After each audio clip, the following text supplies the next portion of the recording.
everyone. Welcome to the Paranormal Pride. I'm here tonight. I have a wonderful guest for you guys. Her name is Clarissa Haler. I was recently on her show on Unveil Paranormal on THINGS Network, and I thought that you guys might enjoy having hear her as well. So, welcome, Clarissa. Thank you. Thank you for having me. I appreciate it. Well, now we're going to turn the tables on you, and I'm going to ask you all those questions that you asked. So get ready. I'm ready. I hope you are.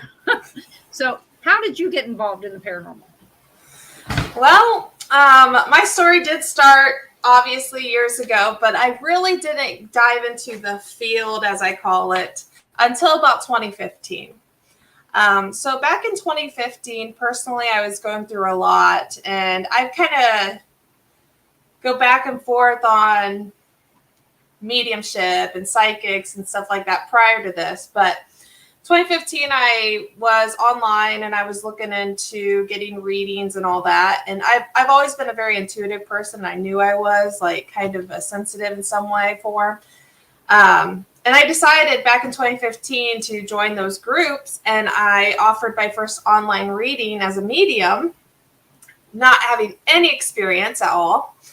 But it's one of those groups where you can kind of practice your gift and all that. And yeah, I just dived in. I did my first reading. It was a success. After that, I started researching more about the field because I don't watch those type of shows, which we discussed on my show. I don't watch paranormal shows, so I'm not like inspired by paranormal shows. So I joined a group in 2016, and I've just been unable to stop. It's been investigating. It's been mediumship. Go, go, go ever since then. It's life now for me. So that's really where the height of my paranormal activity has happened. So how did you know that you were a medium? Well, I've always had weird experiences throughout my life. I never had I didn't have like a crazy background or anything like that. I don't have any crazy stories or like that. But when it came to the deceased and the dead, I've always had this weird connection. So for instance, there were a couple times I remember specifically in my teens, there was this kid that actually ended up passing away. Prior to his passing away, I actually seen him the same day. I noticed he looked extremely pale. I felt off. It felt weird. And I like, something's wrong. Well, a couple hours later, he died in a car accident. Also, my very first actual paranormal experience was probably when I was 8 years old, that I can confirm was probably more of a spirit talking to me. When I was 8, we moved into a house, which I, to this day, believe is haunted. And the first night there, me and my sister, I have a twin sister, we were sleeping in the same room. Like I said, I was only 8. And that night I had a dream about my grandfather. He had come to me. He had told me, hey, I'm okay. And he was like, his form was not him. He was like a tornado. It was kind of weird. And he was assuring me that I was okay. I got woken up about 1 a.m. from my cousin who told me that he had passed away. So he had visited me that night.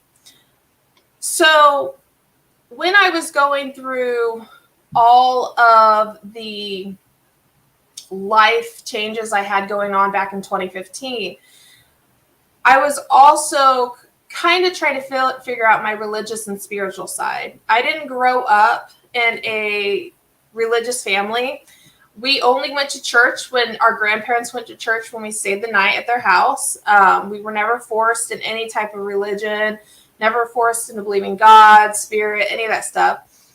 And while I was going through this period of my life, I wanted to figure a lot out about life. I wanted to figure out, like, I've always been intrigued by death. And because to me, it's always been kind of terrifying. Until I actually got into mediumship, I was terrified of death. And at times it still scares me a little bit, but nowhere near. Like, I mean, I had overwhelming anxiety growing up. and constantly, repeatedly would think about death. And so I was so obsessed with it. And so I get intrigued with, like, that's why I watch a lot of true crime shows, because that has a lot of death in it. And that's why I get involved with any type of research that has to do with death. I just became so obsessed with it. So when I was going through this phase in 2015, I was basically taking all those experiences from my past and reliving them and trying to figure them out. So I remembered that. I remember other instances where, such as the boy from school that passed away. My other grandmother, I have one left. My one passed away back in 99. I remember seeing her prior to her death, and I could feel it. I could tell it was happening. I was only 11 then, I think. So I've always had this weird connection with it. And anytime I would try and sit and watch TV and there would be like people who have passed away on the television, I'd constantly be looking away. I'd feel uncomfortable because the people on television that are deceased, they're not just photographs to me. When I see a photograph, and this has been going on since I was a child, and I always thought it was anxiety. I always thought I was just paranoid. I was worried. It just made me feel uncomfortable. But during that period of time, when I was really diving into my past and my history, I'm like, those people are speaking to me. That's why I'm uncomfortable. That's why I want to look away from those photos. Because if I look at those photos, I'm going to get a message. And I didn't realize it, like I said, until I was older and much, much older, before I realized what was transpiring throughout my life and when I was doing all this reflecting, where I was. And that's why I was like, I'm going to try mediumship. I'm going to try it. I'm going to see if it's something I can do. First reading was a success. And it wasn't even of a deceased person. It was of a family member that had left the family years ago. And it was a huge success. And then that's one after another became more of the deceased and not so much of just reading people. But I do read people too. So graveyards always made me feel uncomfortable as a kid because I always knew something was standing out there or whatever. And could just might have been paranoia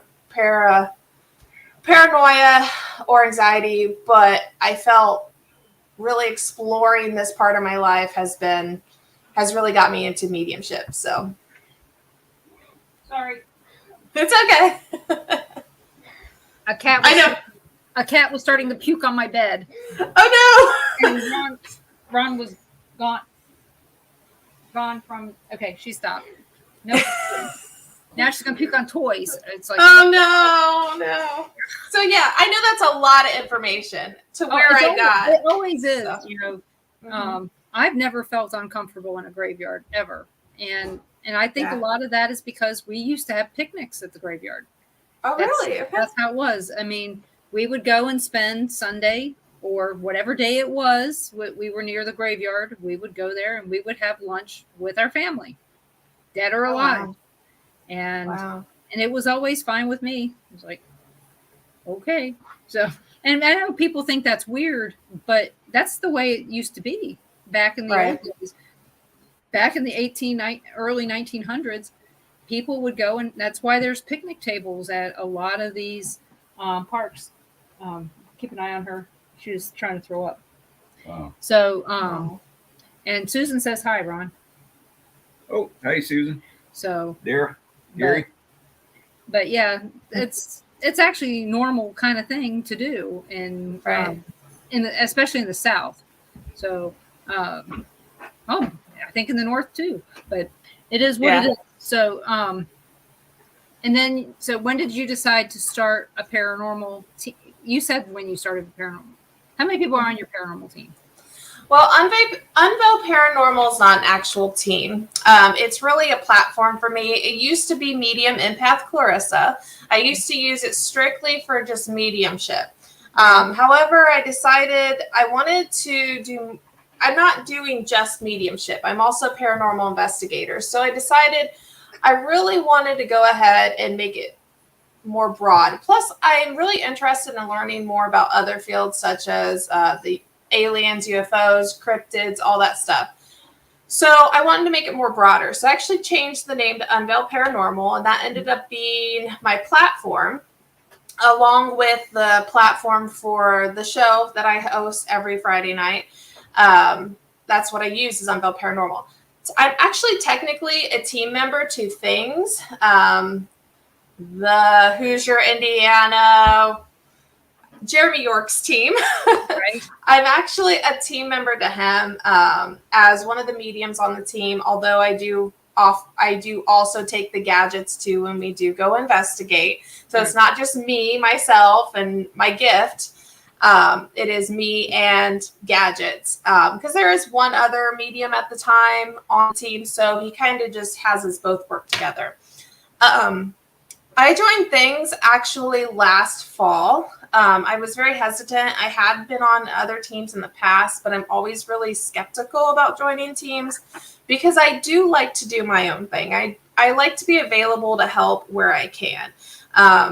I was always worried if I lock it in with one team, then I wouldn't be available to help another team out. So me and Jeremy already, discussed all that I still want to be available for other teams. If another team gets a residential and they need a medium, which I don't charge, then I want to be available for them. I don't want to just be locked in with one team and be only that team's medium. So, Well, I always consider myself an independent. Yeah. In a lot of things, I'm an independent. Right. But that way we can Ron and I, as long as we just have to agree. Right. On what we're going to do. We don't have to worry about if everybody's going to agree, because everybody could disagree and we're still going to go do what we want to do. So that's why I consider us to be independent paranormal investigators. And if we're invited to go somewhere, we're going to go. If we can. If health will let me. Yeah. Well, since we talked, it's been a horrible Oh, no. So, and we're not going to get into that, but we couldn't go to Ashmore with everybody else this past weekend. Okay. And we had that planned out since last October. Oh, gosh. That sucks. But you know what? There's a reason. I don't know what it is yet, but there was either something good or something bad that was telling me not to go. Right. I'm going to say I'm alive, so it's probably something good. That's good. So, I don't Absolutely. know. I don't know if you saw my Facebook page or anything like that. I seen a post about it. So I knew you were under the weather, but yeah. Yeah, it just, my heart's decided the top part of it wants to run a race really fast, and the bottom part says, "No, we want to take a nap." Oh my gosh. Oh, so, that's scary. The sad part about getting old is, I may not look old, but I'm older than I look. And my heart is, I think that having kids, grandkids and all that, it does play a part on your heart. It can stress you pretty easily. And so I'm monitoring my heart. Good. And all that stuff. But while we've been talking, my heart rate raced all the way up to 116. But oh my gosh. Didn't I look good though? Yeah. You look great. See, that's the thing. The heart could be exploding out of my chest and you can't even tell. I don't even know. Yeah. So it is what it is. So, right. But in the case of health issues, there's a lot of people out there that believe every health issue is paranormal. Right. That is true. I'm a paranormal investigator. There has to be a spirit that's causing this. No. Right. And I've never went into that very deeply, but I do believe that there is some spirits for short term can make you feel horrible. I agree. Yeah, absolutely. Especially when you're on an investigation and you fall ill. That happens to me quite a bit. Especially when it's sudden. This went on for 4 hours in my own house. Yes, there are spirits that come and go from my house, but, do I think that it was a spirit that was causing this? No. Long story short, 8 years ago, I did have a heart incident that we can't prove that I had anything wrong with me afterwards, but it seemed like I had a heart attack. And it took 2 weeks to figure it out. And the doctor did a stress test on me. He goes, you're healthy as a horse. And he goes, if you had something wrong, he goes, it's gone now. And I was sick for 2 weeks with this, and it was from a haunted location. I mean, really, I swear, we had done dinner and a ghost hunt for Valentine's Day. We were the tour guides at this place in Atchison, Kansas. Not the Sally House, people. Not the Sally House. It was, back then it was called the Pepper Mill. Now it's called the River House again. And we were doing tours, and we had cleaned up some stuff, because it was dangerous to have people walking back in there. So I had swept up some of the floors. So it was probably 50-year-old dirt. Yeah. Probably got up into my system and probably made me sick. And that night, Ron goes, well, we can go stay at Joe's. And I said, no. I said, I just want to go home. It's 90 minutes. It's a 90-mile drive from Atchison to our house. I said, no, I just want to go home. And he goes, are you sure? And this is 2:00 in the morning. That's an hour and a half. Yeah. 2:00 in the morning. I said, no, I just want to go home. We go home, and the next morning, I get up, I go to McDonald's, get our breakfast, and I can't even eat it. Oh, I lay down on the sofa, take Benadryl and something else with that aspirin in it, and I laid down on the sofa, and I slept half the day, nauseous, sick, didn't know what was wrong. Next day, went to the doctor. The doctor says, we think you have labyrinthitis. Okay. I know. Sounds like a horrible word. It took me a week to learn how to say labyrinthitis. Okay. Yeah, I don't know what that is. It's a deep ear infection. Oh, okay. Like a virus. And so there's no way to treat it other than treat some of the symptoms. They gave me this medication that made me sleepy. I couldn't drive until like 10:00 in the morning, and it would wear off after 4 hours, and I'd have to go home from work, and I'd be dizzy all the time, all kinds of weird stuff. And I was coughing. Okay. There was no reason for the cough. That's how Ron knew I had a heart incident. And he took me to the hospital, and they said, can't prove it, but you've got something wrong. And the stress test said, nothing's wrong. We don't know what's going on, but you did have something at some, when they first did the test, they said you have something. So it proved that I had a heart attack, but first test. But by the time I got the cardiologist and he did his stress test, he goes, there's no proof anything's wrong with you. Oh, wow. So, yep. So, like I said, I do believe that spirits can make you sick for short term. Right. I don't know if they can for long term. But I don't believe that everything's paranormal either, as we talked about before. Yeah, absolutely. Have you had an incident where someplace, everything that was happening was paranormal? It wasn't debunked, and it couldn't be debunked, anything that they said? I would say every single location I've been to, there is at least one thing I could debunk. Okay.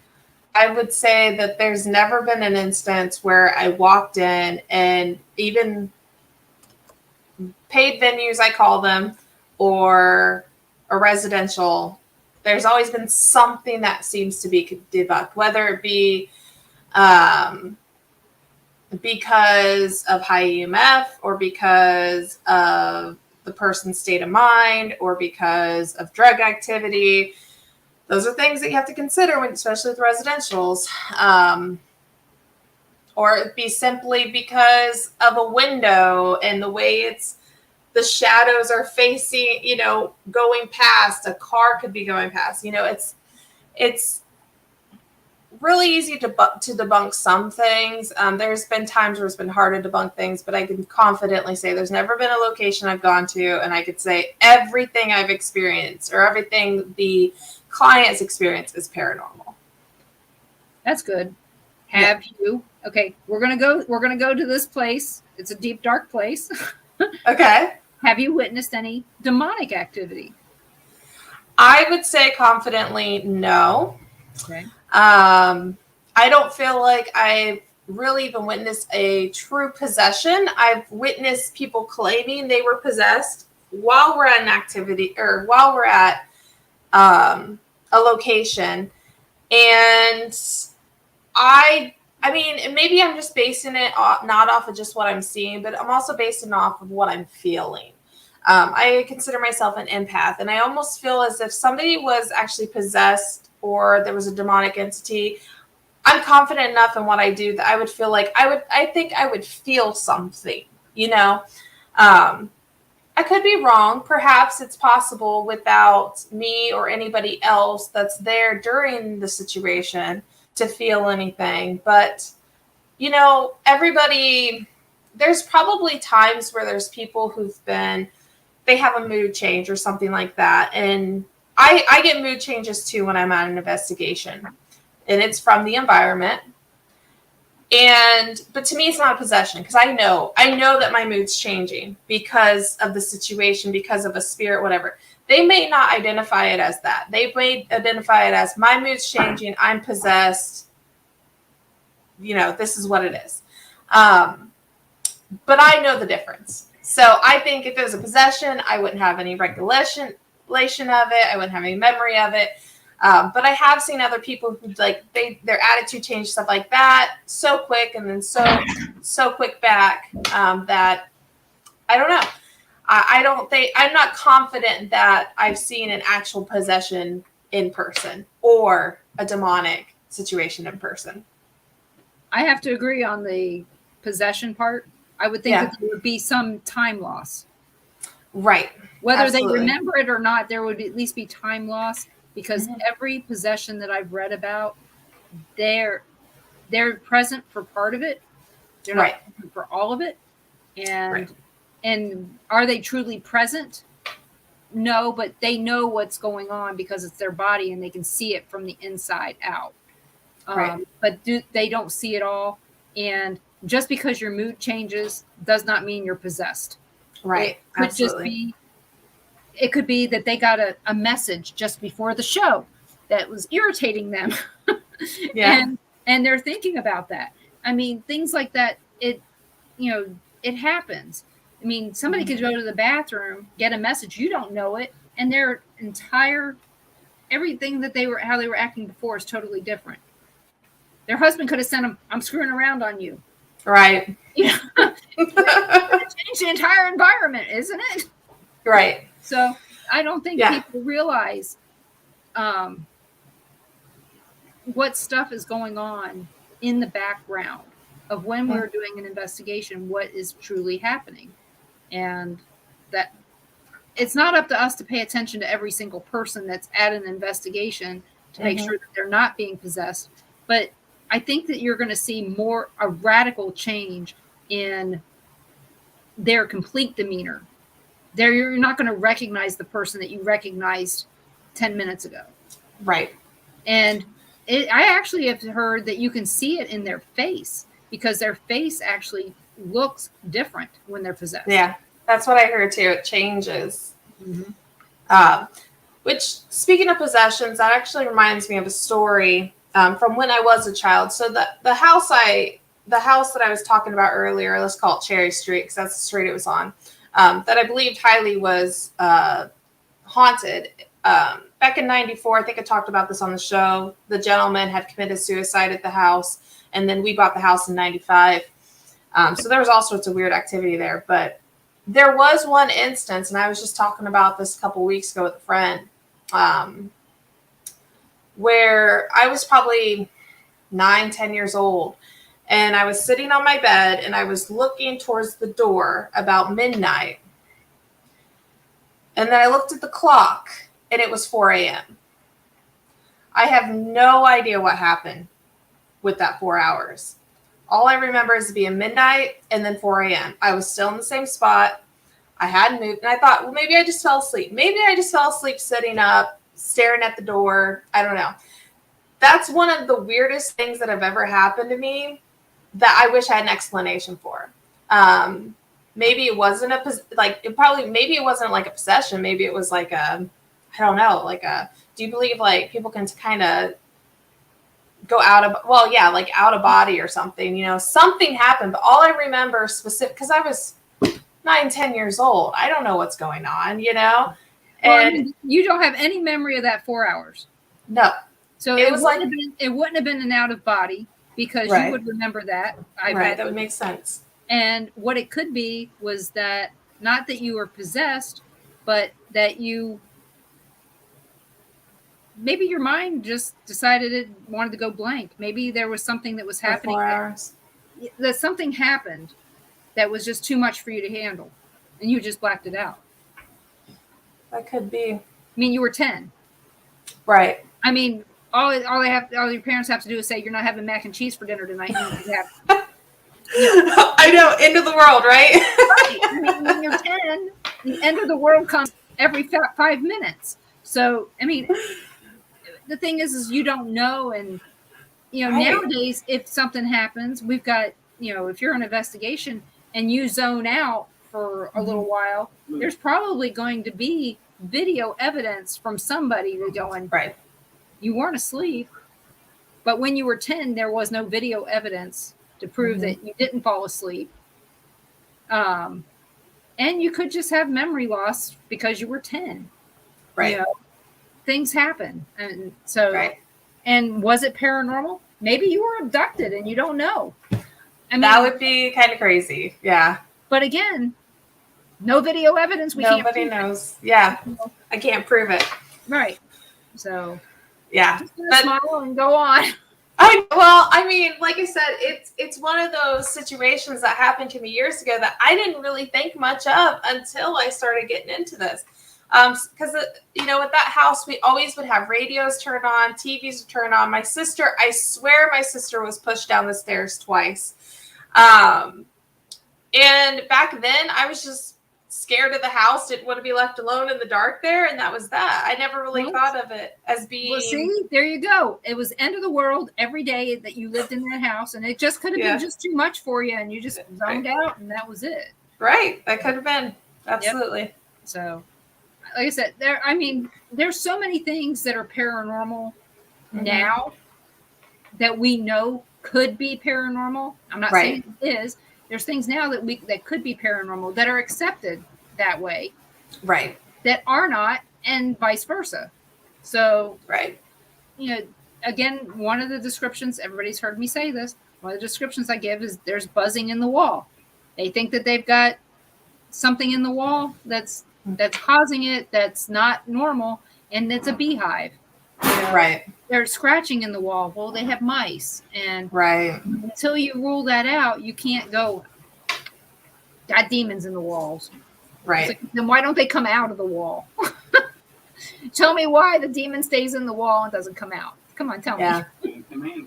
So, you know, it's one of those things, and like Gary says, he's been involved in at least 2 separate casting out of evil spirits. So he's witnessed 2 possessions at least. Right. So let's see. But so do you think that you've witnessed any evil in any of the places that you've been? I think yes. There's a couple places.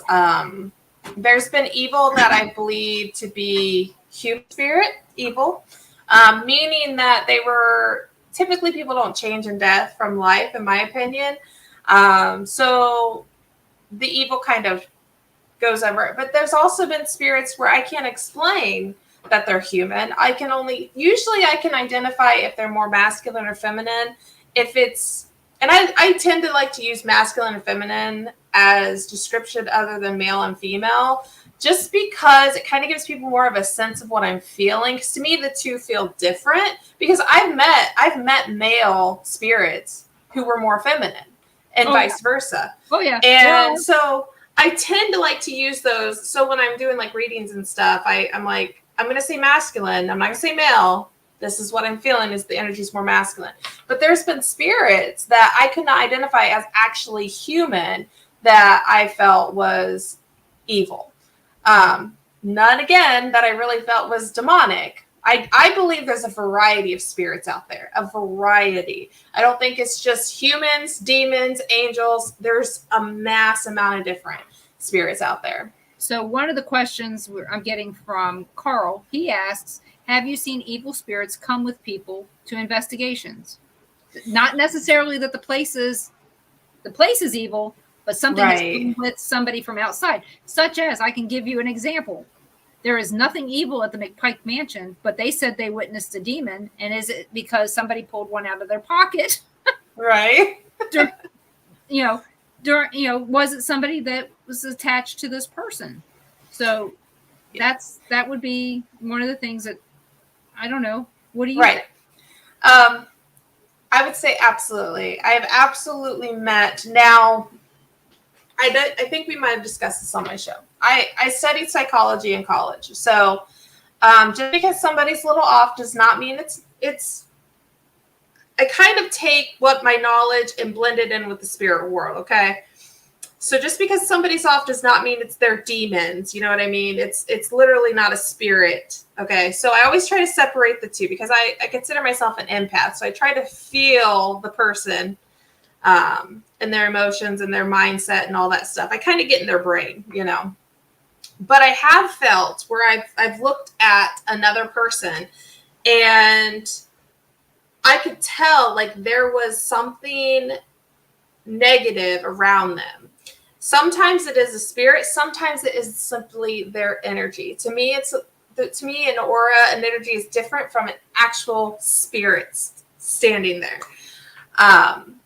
or surrounding the person. So, I think sometimes those two ideas get blended in together, but to me, they're different. So I've seen like physical energies on people, but I've also seen like physical spirits separate from the person that have been brought in with them.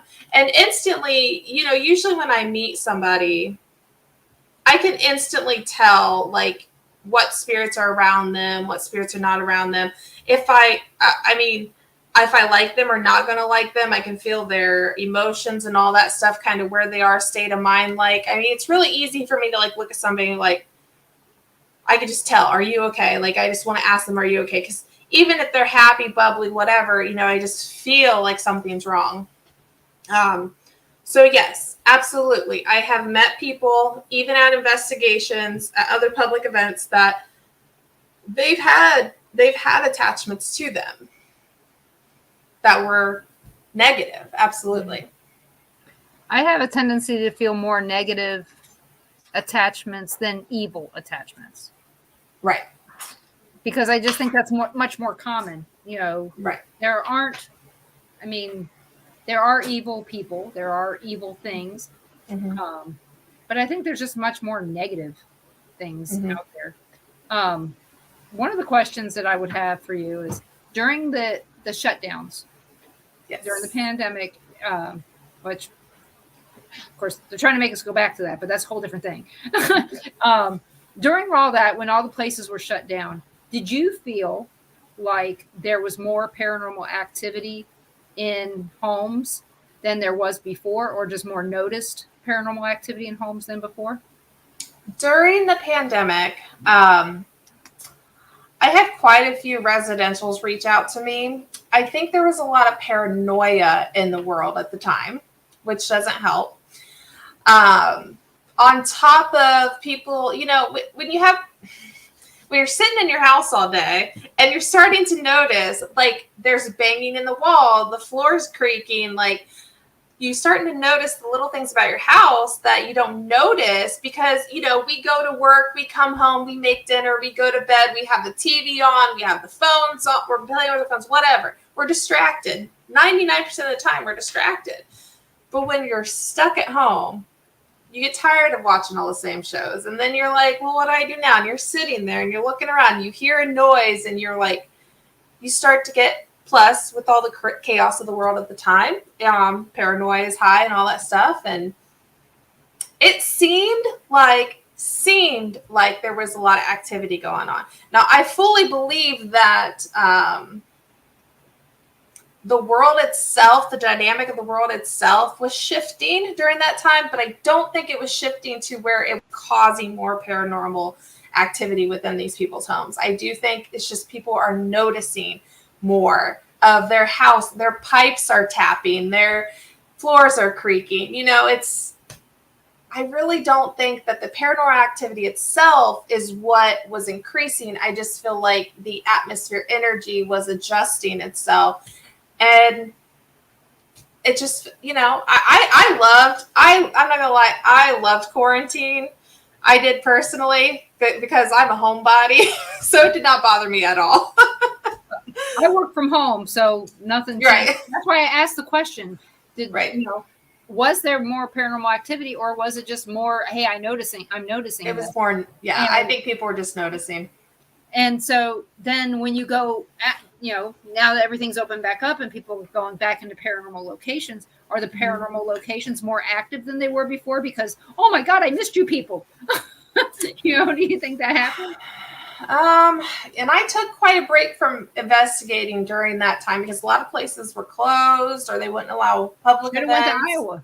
Everything was open in Iowa. Everything was open, yeah.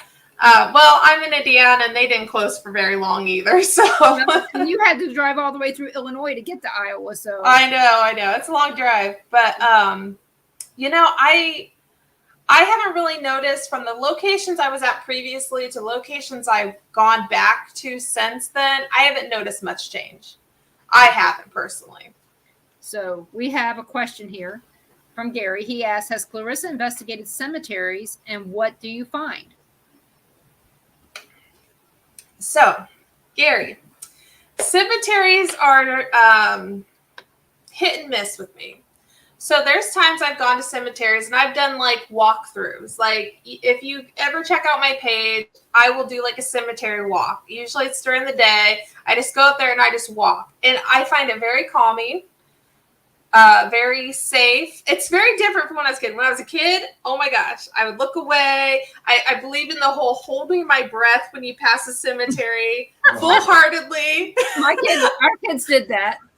I believed it. I did. I'd look away until we passed. And so yeah, today it's different. Today I look at the cemeteries. I look for spirits when I pass by a cemetery. It's very, very different. I'll go in and walk through a cemetery. No problem. Some of my scariest moments have happened in cemeteries. So I do have some stories on those. Primarily, the scariest one was when I was only 14. Again, this would be prior to when I got into all this. And yeah, so it's really hit and miss with me for cemeteries. I don't usually investigate cemeteries. I will go there and do like a walkthrough as a medium, but I usually don't take gadgets or anything like that and investigate them. I think a lot of the tombstones cause EMF anyway. They got lots of quartz and marble. Oh, so yeah, a lot of EMF right there. Mm-hmm. That made me laugh during one of the shows that I was watching. They put an EMF detector on the gravestone and it started going off. And I told him, I said, I bet if they put one on the stone next to it, it'll do it again because there's lots of quartz in it. Right. And they didn't do that. They can't hear me yelling at them through the TV. So they can't hear you when you're complaining, saying you're doing it all wrong. Right. Absolutely. I wish they could, but do you know how bad that would be for all of us if they could hear us telling them what to do? Yeah, it wouldn't be good. But, so after everything opened back up, where was the first place that you went?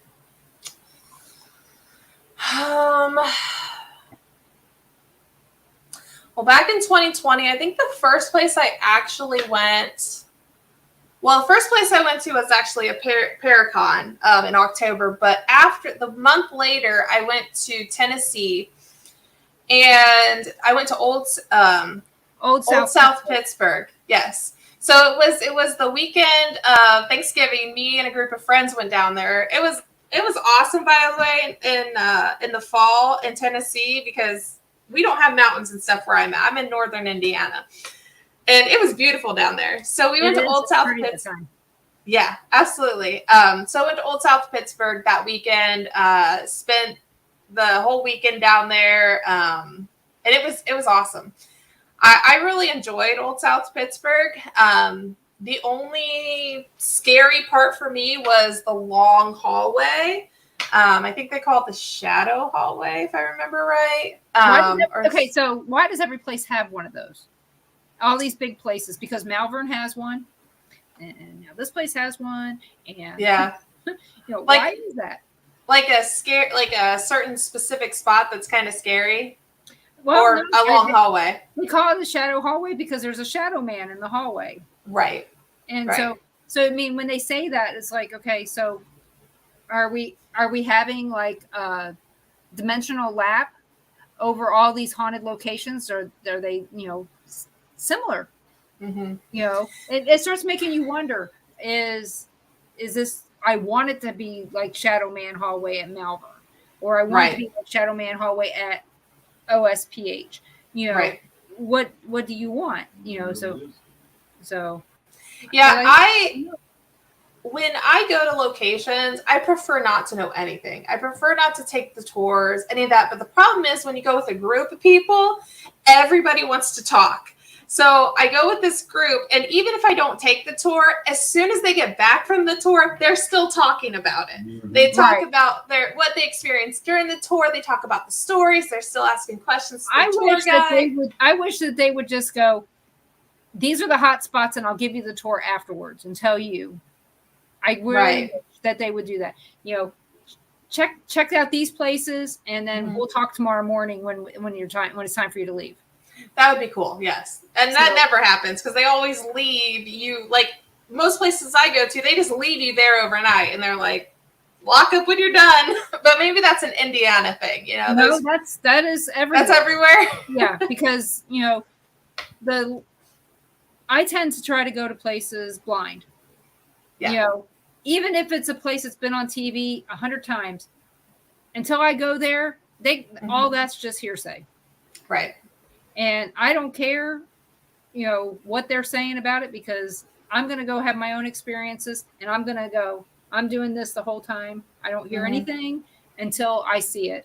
Because, there's a lot of places that we go that they give us all this stuff, and then we find out through research that none of that stuff has ever happened.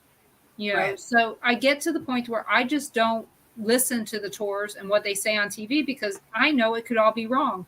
Thus, the Sally House, because I know that the tours that they've been giving are wrong. Yeah. And after 7 years of being a tour guide there, I was able to prove all kinds of stuff. They don't care.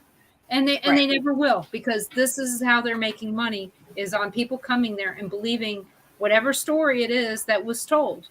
So, and yeah, you're right, Darren. Each place does affect people differently. And he says, Darren also says, Shadow Man hasn't affected me yet. It's in the bathroom across the hall from the Shadow Man is nuts. Mm. So, and where is that, Darren, that the Shadow Man hasn't affected you? Because you're telling me you heard the basement at OSPH is nuts and that you hadn't been there. So which location are you talking about, Darren? Yeah, I've never been we didn't go in the basement. We were just on the first floor and second and third. Yeah. And I know Ronnie D has done a great job of cleaning that place up. Yeah. Oh, it's nice when you can walk into a building and not trip over stuff. I love it. Ashmore's like that too. It's very clean. So if you get a chance to go. Malvern. Yeah, I still need to. Okay, Malvern Manor, Darren. I have had no issues with the Shadow Man, and we can talk about Malvern later. Yeah, I've never heard of Malvern. Malvern Manor is in Malvern, Iowa. It's owned by Josh Hurd. Not owned by Josh. It's not owned by Josh Hurd. I got to retrace it. He is the manager at Malvern. Okay. And he's also an author, movie maker. And afraid of being abducted. Everybody remember that. Josh Hurd is terrified of alien abduction. Okay. So make sure if you ever go to Malvern that you ask him about being abducted by aliens. Okay. Tell me where Yeah, tell him. Yeah, tell him you were abducted and see what he says. Yeah. No, Josh is a really good friend of mine and my husband's. Yeah.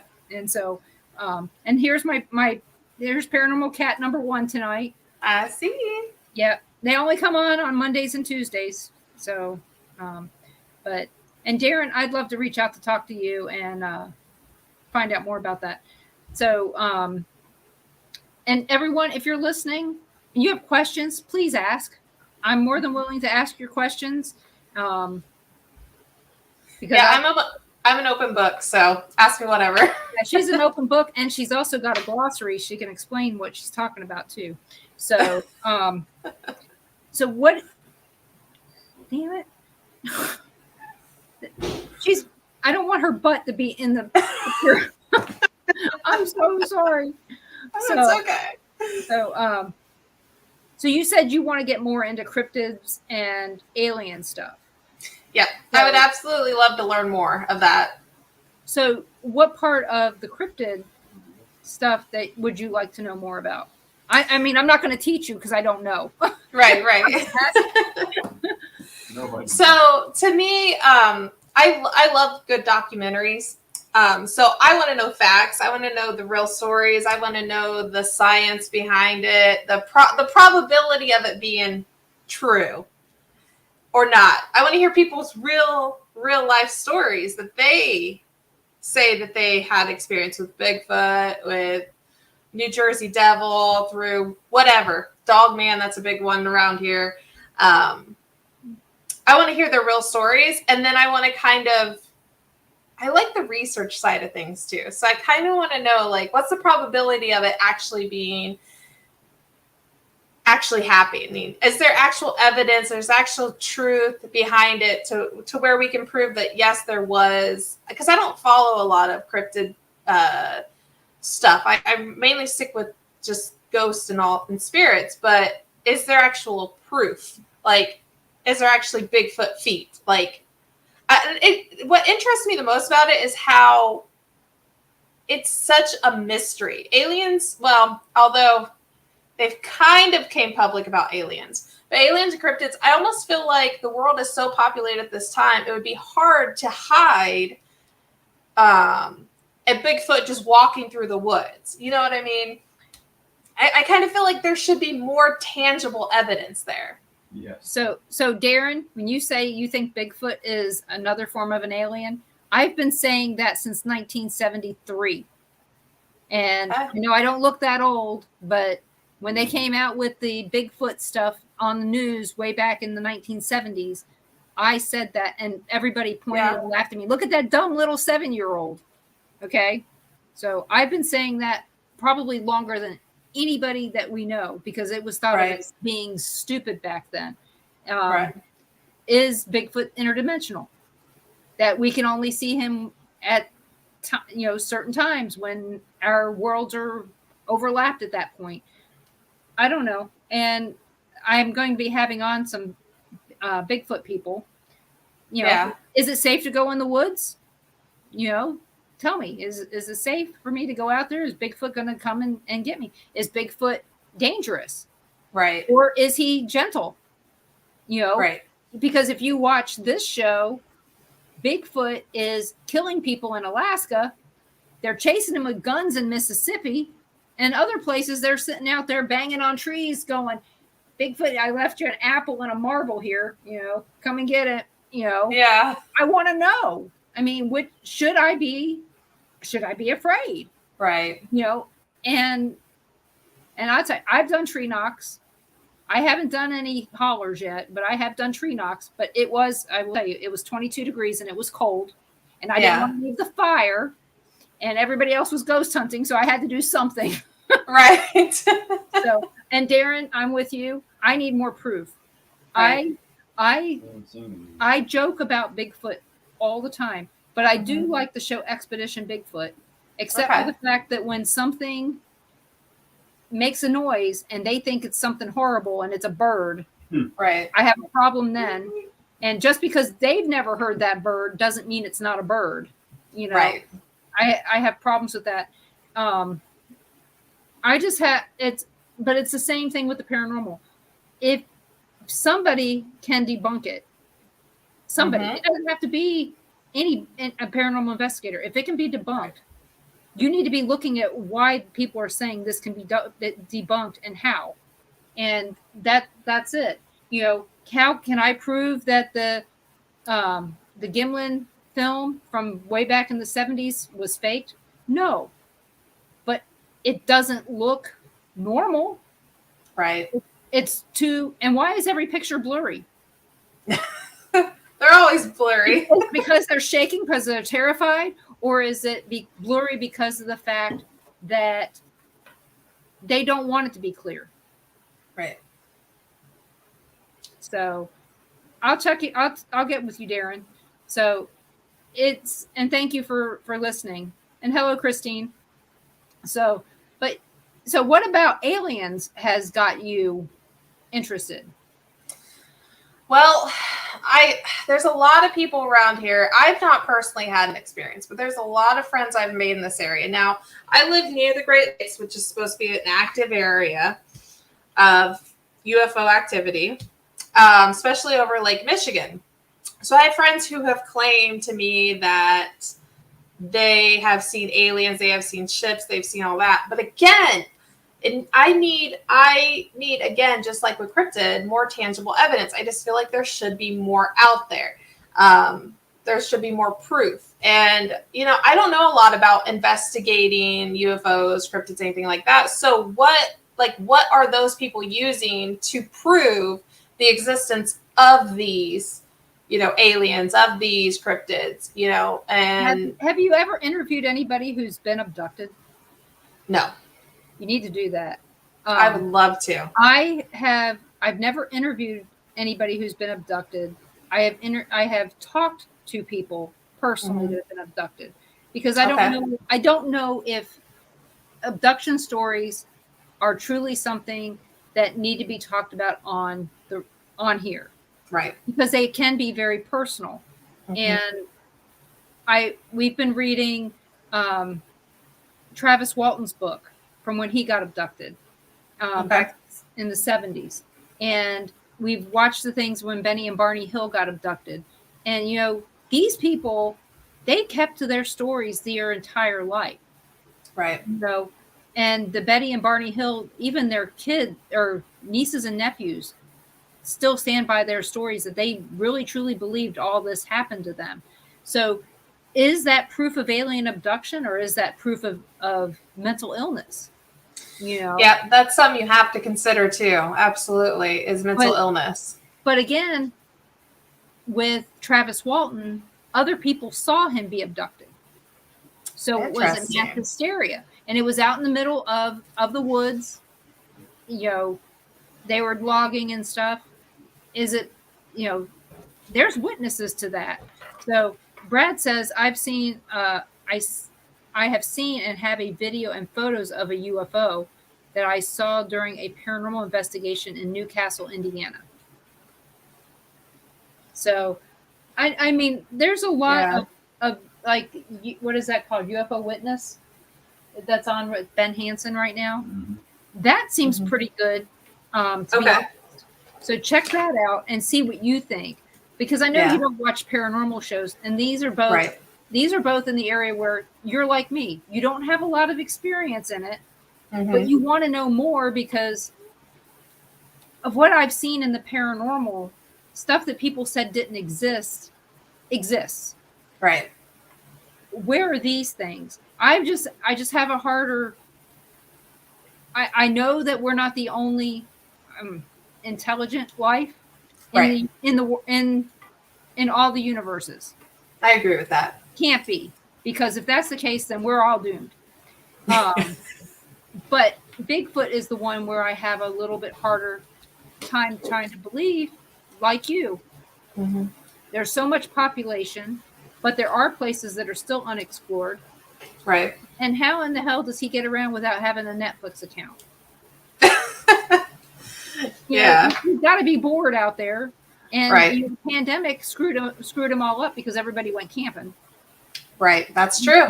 So So tell me how I mean, we've got to find a way to either prove or disprove that Bigfoot exists. But I mean, Right. they're finding new animals every day that we didn't know were around.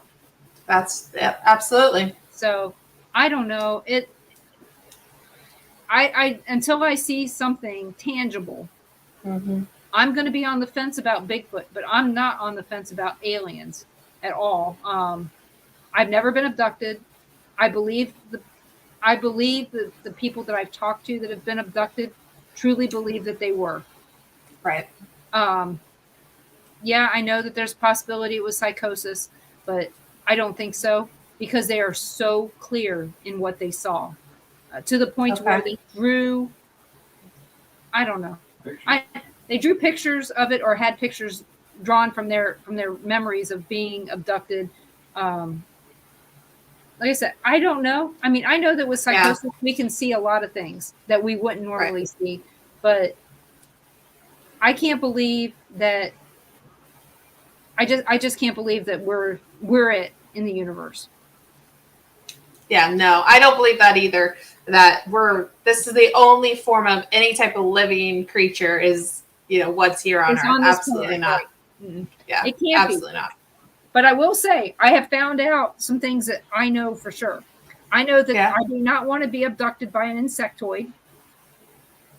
I don't want to be abducted by a reptilian. And the Pleiadians are the way to go.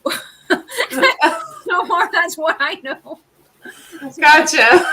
So I would really, I wish there, I mean, I guess there probably is a book. Right. Will work for Pleiadians. So when they show up, pick me. Right. But yeah, there's got to be a book. Like there's a book on all the demon names. Yes, there is. Yep. And Zozo's not in it. And we know why. And we know why.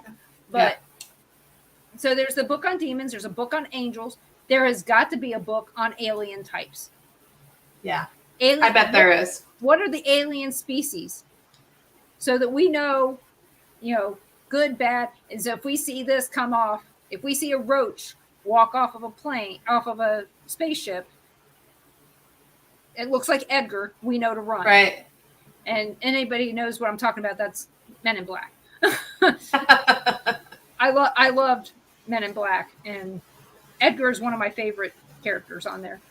Gotcha. Yeah. He was a cockroach. So, but like I said, you guys have any questions, please ask. We're going to take a break here in a minute. I mean, it's only a minute break. Do you need longer than a minute? Do you need to run to the restroom or anything? No, I'm good. Okay. Well, we're going to take a quick break here, and I have one commercial, and I'm hoping at some point to have more than one. So here we go. Guys, hopefully you enjoy this. Hi, everybody. I'm Rex. And I'm Shane. We have a new show on the Bill of Rights Network. It is called Music, Movies, and Maybe More. We explore bands that we've heard of that a lot of people haven't, that we feel like you should know about.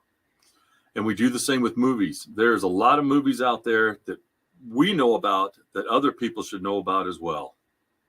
And as for the maybe more part, you never know what else we can come up with.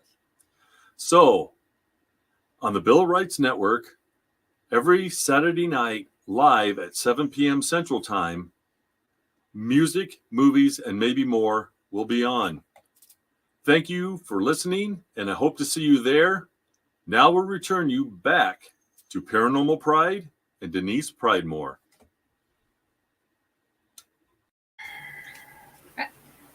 There you go.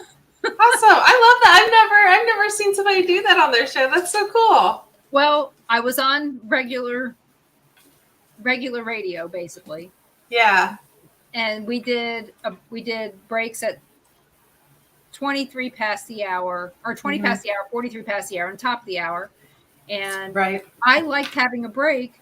And so I need to gain some more commercials so that I can have a top of the hour break for about 5 minutes for people to take a potty break or go get a drink. And that way that they can enjoy the show with a small break. So I love that. So if there's if you want to create one, I don't know if your show overlaps any of ours, let me know.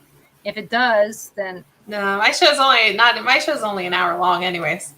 so if you want to create one, you got a minute. You can create one. That's So, and I can promote it. cool. Okay. And again, I know you're really big into paranormal unity, Mhm.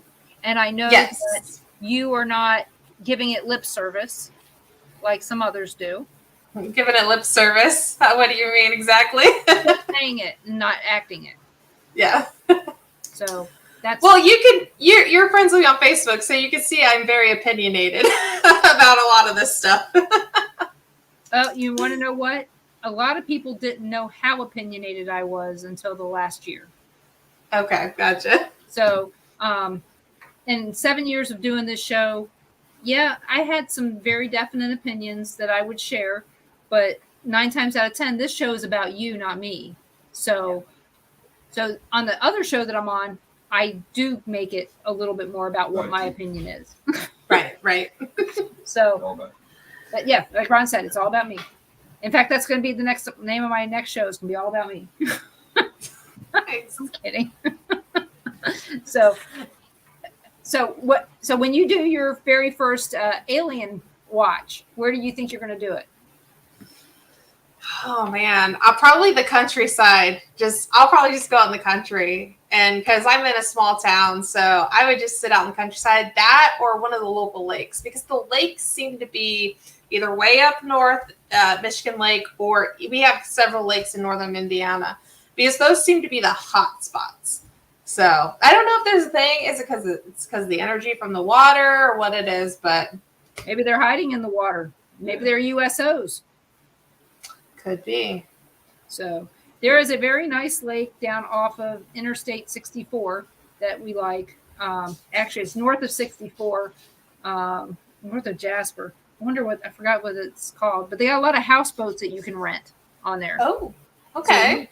So look in the area where Jasper, Indiana is, and you'll find it. And so it's north. So Santa Claus, Indiana, is south of there. Jasper's to the north, and I think the lake's name starts with a P, for some reason. And that's a good place. So many. I know, but like I said, I gave you the general area. Yeah.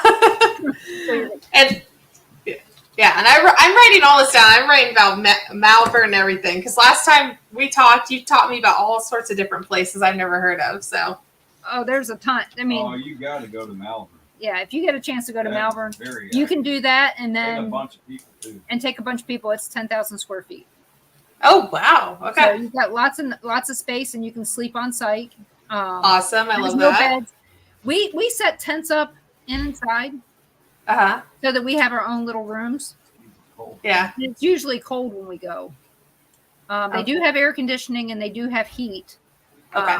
Now, throughout the top floor where they used to not, so it's not as horrible as it was back when we went the last time. But just down the road, about 30 miles, is the Valiska Axe Murder House. Yeah, I kind of want to check that out too. I wouldn't do the tour.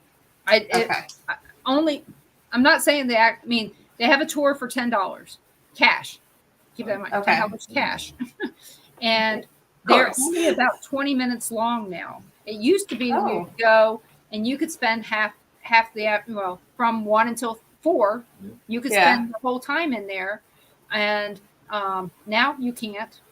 And like I said, I wouldn't waste my money on that. If you're going to go and spend the night. It's worth you can only have 6 people there. Okay. So, and again, she likes her cash. I understand Martha very well. She's you think you're opinionated? Talk to her. We're not opinionated at all. But gotcha. Okay. I like Martha a lot. I understand her. And but yeah, you got those right there. I mean, right all through there, it's called the Indiana or the Iowa Haunted Corridor. There's a whole bunch of places. So when you're coming across, what is that highway through there? The one that Des Moines on. Is that 80? No. Interstate 80 is the haunted Okay. corridor through there. Okay. So things off to the Oh, you side got of a that. lot. And you got a lot. You got what is that school? The Farrar Schoolhouse. You've got the Edinburgh Manor. Yep. You could take a week and still not hit everything in Iowa. Wow. Okay. So Yeah, all So- pretty much off the- and pretty much all of it's off of 80. Whether a half hour, 45 minutes off 80 either direction. Okay. Yeah. 80's just, I head north and jump on it and go. So, yeah. So there you go. There you got it. And if you go to Iowa, you have to eat it made right. MAIRITE. You have to Made eat. right. It's Okay. Iowa tradition. And if you get close to Nebraska, then it's Runza. You got to eat there. That's just all it is. Okay. So, and yeah, we've been to the Villisca Axe Murder House a few times. So, four, yeah, Oh, boys. Villisca we've been, Wow. Villisca we've been to a lot more than 4. Okay. Every time we went to a family reunion, we would go by. Malvern's Malvern's 4. Right. Check that out. And Absolutely. so, crazy. where is okay? I know I probably will ask multiple questions similar to this, but Okay. when you're in, if there's a place in Indiana that I have to go, what is the best haunted location to go to in Indiana that's still open? That's still open. Because I know there's some that Ugh. are closed permanently. Man, because I hear one of the best places over here in Indiana is Randolph County Infirmary. However, I've not been there. Beyond that, some of my favorites would probably be, I really like the Mysterious Monroe House, which is located in Monroe, Indiana. That was featured on Nick Groff's show. Mm-hmm. That is a small building. You only want to go, and it's like less than $200 to book. Yeah, because It's isn't super that cheap. house the one that looks kind of like a duplex, but it's not? Yeah, I think it was run like a duplex at one time It had to from have the been. way it looks. Yeah. I think that they tore out the walls when this other family bought it and made it into a single family home because it has 2 stairways going up to it like like a duplex. Right. That's probably one of my favorites. I'm running through like all of them right now in my head because there's so many I've been to in this area. How about Willow's Weep? I have not been to Willow's Weep. I've inquired about Willow's Weep, but they're like open and then they're not open to the public, and it's really back and forth. So I don't know if they're actually still open to the public, to be honest. If you want to find out, let me know and I'll find out. Okay, because I've been told I need to go there. I need to check it out. But I have. Well, I guess Brad says that Willow's Weep closed More again. than likely, Dave is working on something there. Okay. Dave Yeah, Spinks 'cause- is the owner currently. I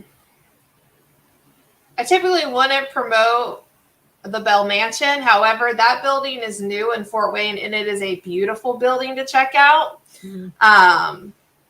I didn't have a lot of experience there, but if you want to see a historical building that's just gorgeous, that's one to definitely check out. That's a new building, like I said, and it used to be a funeral home for about 100 years. Hannah House was pretty good when I went there. One of my favorites is not even in Indiana. One of my favorites that I had a lot of experience in is in Kentucky. So Okay. And that would be what? The Octagon House? that would be Waverly. Waverly Hills. Yes. I personally had you said house, so I'm going with a house, not a No, I'm sorry. Building. I know that they have a lot going on right now, but personally, when I investigated Waverly Hills, I had a ton of experience that night. So it was extremely stormy, which probably just added to it, but that was one of my favorite investigations. Did you go in the summer? I did. It was July. Oh, that's a good time to go. Yeah. I mean, I'm kind of being sarcastic because I know how hot it is in July in Kentucky. Right. But So- it was storming, so, it wasn't as hot that evening. just really humid. Well, it's really humid there anyway because of the Yes. rivers. And Right. for people who have never been to Waverly Hills, just driving up to it is formidable. So just Yeah. keep that in mind. I didn't get to go past the gate. Yeah. When There's I a went. gate and everything. I got down the road to the gate and they were closed. And I had my kids and I didn't think it was the best place to go. And but it's like I said, it's formidable. And I talked to people who lived in the area and when they were kids and listening to them talk is like, wow, it's amazing. Yeah. I mean that you can't see this from the road that you're driving on. Right. How in the heck do you not see a 5-story building, well, 6-story building if you count the basement, Right.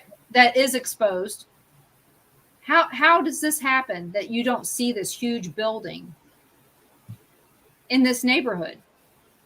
Right. And that's what it is. It's just in a neighborhood. It's in a neighborhood. Yeah, it's so weird. Golf course. I mean, honestly, when your GPS says turn left at the golf course, turn left at the golf course. Don't keep driving around like I did, thinking that my GPS was wrong. Yeah. Because my GPS is wrong a lot.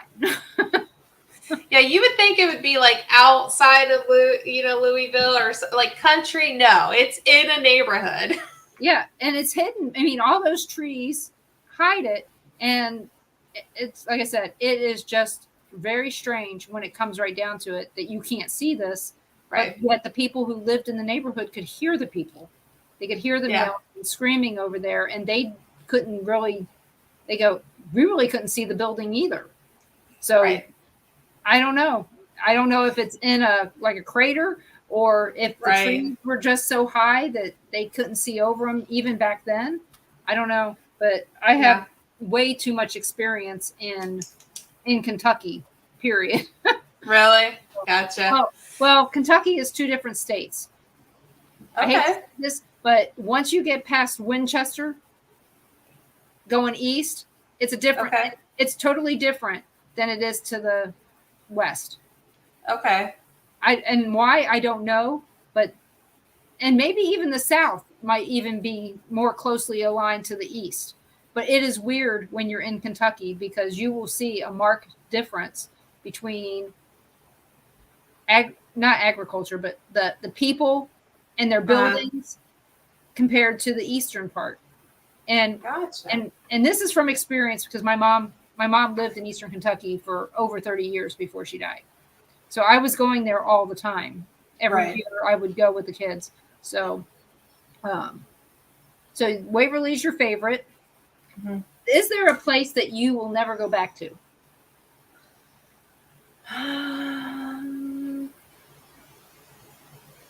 No, because, for example, I mean, I got basically attacked. I don't know if you ever heard of the Rhodes Hotel in Atlanta, Indiana.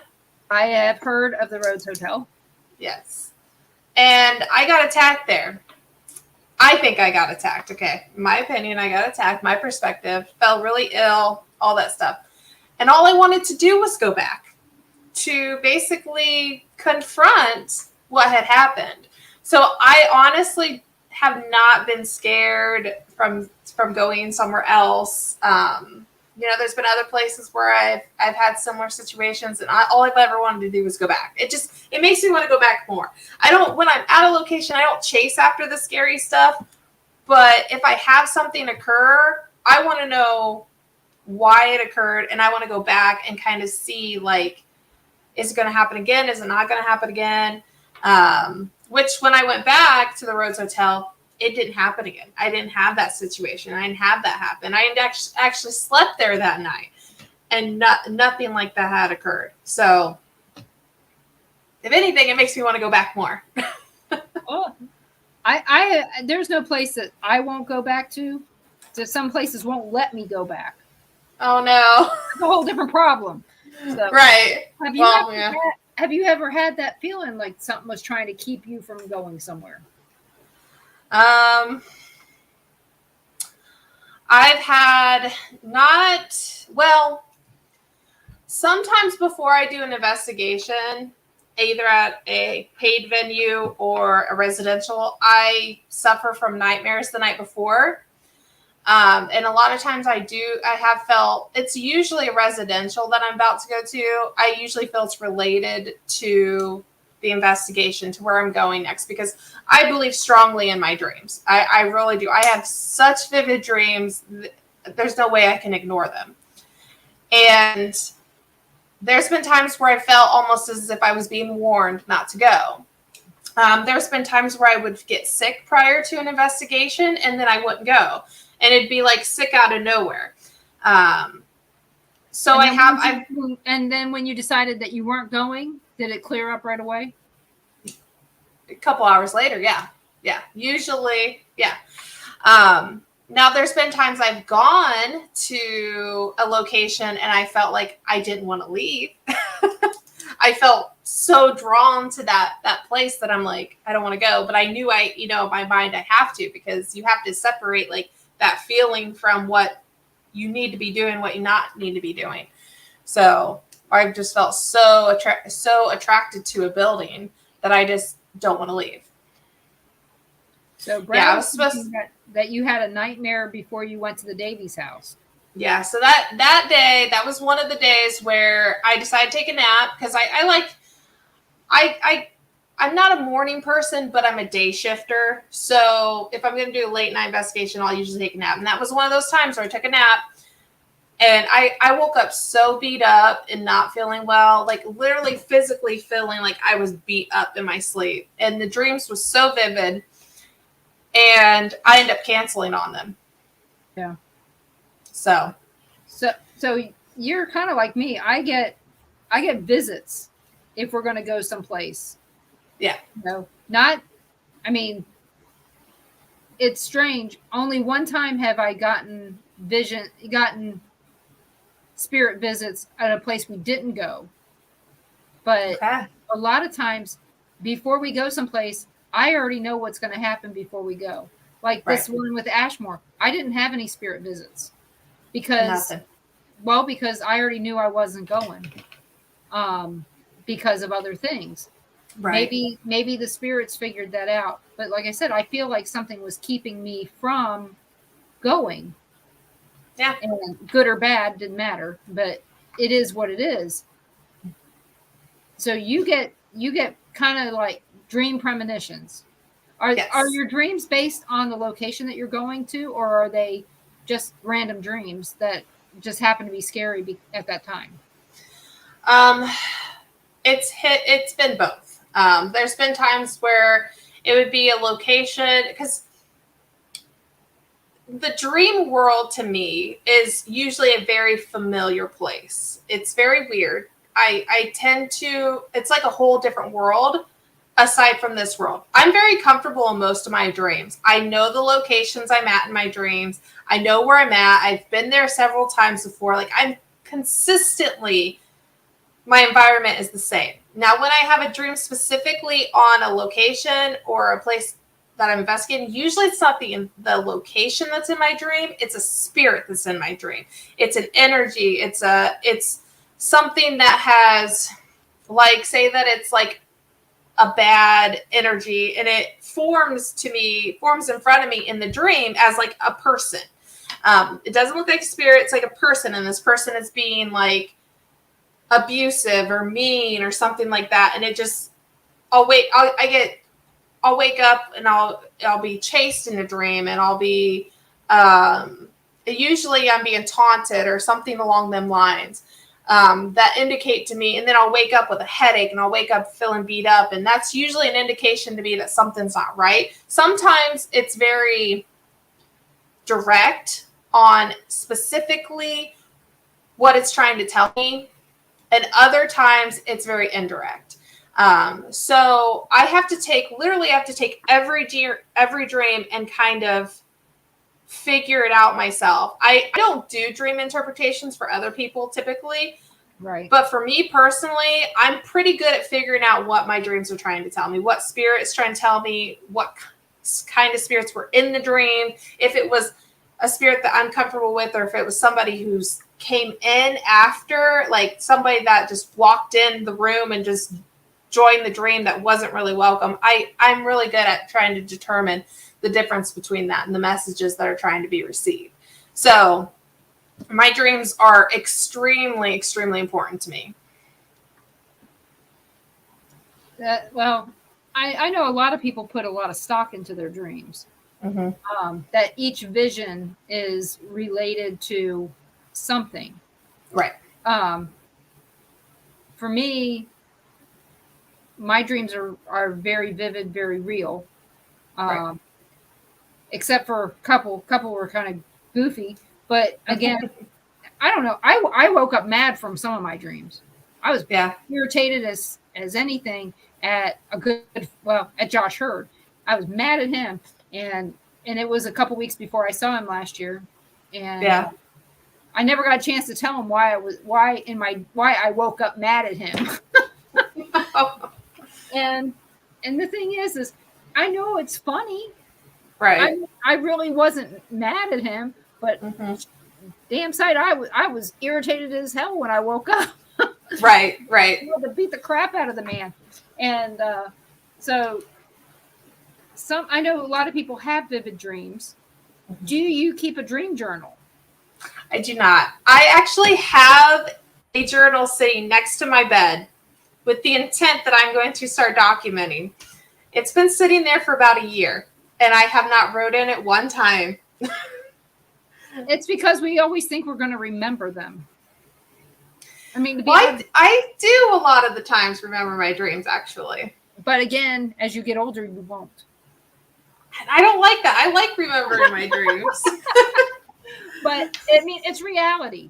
There's Right. so many things that happen to us every day that we're like Kelly Bundy. You can only hold so much stuff in there before it starts falling out. So keep that in mind. So you got to start writing them down, only because the time's going to come where you're going to go, boy, I wish I'd written that down. Right. And if you're not going to write it down, you're a paranormal investigator. You got a voice recorder, use it. Yes, I do. Okay, and this is coming from somebody who's told that all the time. Denise, you need to write a book. You need to put this stuff down. I don't have time for that crap. So, and there's a software called Dragon, technically speaking.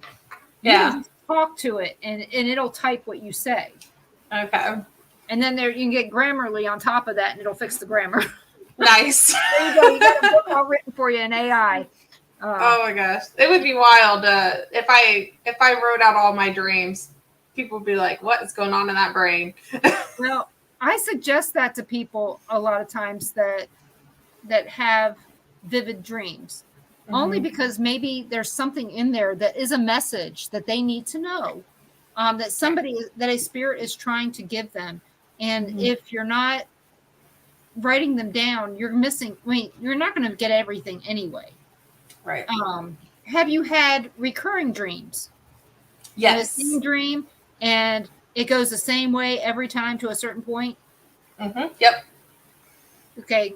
So you want to share what yours was?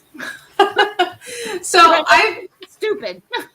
I will tell you the stupidest one I had was when I was a kid. I would always have the same recurring dream, and it was Super Mario. We'd be swimming. We'd be swimming, like it's one of the water levels. Like you swim through it and you swim through it and you swim through it, and you're getting through it, and it's always the same. I always take the same path, always the same thing. Then I get to a door and I go in, and it's a waiting room. And that's where me and the princess are supposed to meet, right? In a waiting room. Like there's no Koopa, there's no fighting, and I wait and I wait and I wait. And I would have it all the time. As I've gotten older, there's been a couple other dreams that have been recurring. There's this specific city that I dream in a lot. And I don't even know if the city exists, but in my mind, it exists. And it always looks the same and similar and stuff like that. And there's tons of hills. And it's like, it's me getting chased by cops. And I have never in my life been in trouble with the law. But I'm getting chased by these police officers. And it reoccurs. And I have it several times a year. And I'm like, what did I do? So pay attention. I mean, if you're not going to write down what the dream is, write down when it was, especially if it's your recurring dream number 3. Okay. because there's probably some significance as to when you're having them. Right. So, and you don't Valid know point. that because you're not dream journaling. I'm So- not writing it down. Yeah. So I Yeah. mean, like I said, dream number 3, this one's been going on. So my stupidest one, I don't know if it was stupid, but it was Peter Pan. I was Wendy. Oh, okay. And I had this dream over 10 years.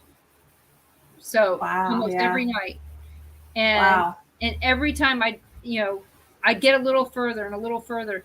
And it was all during the time when I believed that, well, because I could see spirits, Yeah. I didn't believe that my father had been murdered. I believed because he was solid. Right. I see spirits as being solid like people. The only Gotcha. difference is that I didn't know this until a couple years ago. They don't have feet. That's the only thing. I can't see their feet. I don't know Right. why. Their feet. I don't know. It's weird. But I did not know this. My dad was solid, and I saw him, and my mom, and I told her at the funeral home, I said, I see Dad. And she goes, of course you do. He's right there. And it's like, no, he's over here. No, he's here.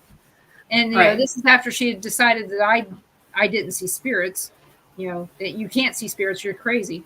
Oh, gotcha. And I swore for years that my dad was still alive and he was hiding from me, and that he was basically taking all this time because he loved my mom. He just wanted to get away, but he was hiding from us because of something.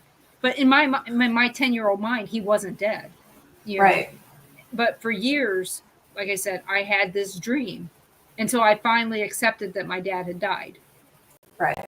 And I haven't had the Peter Pan dream in 28 years.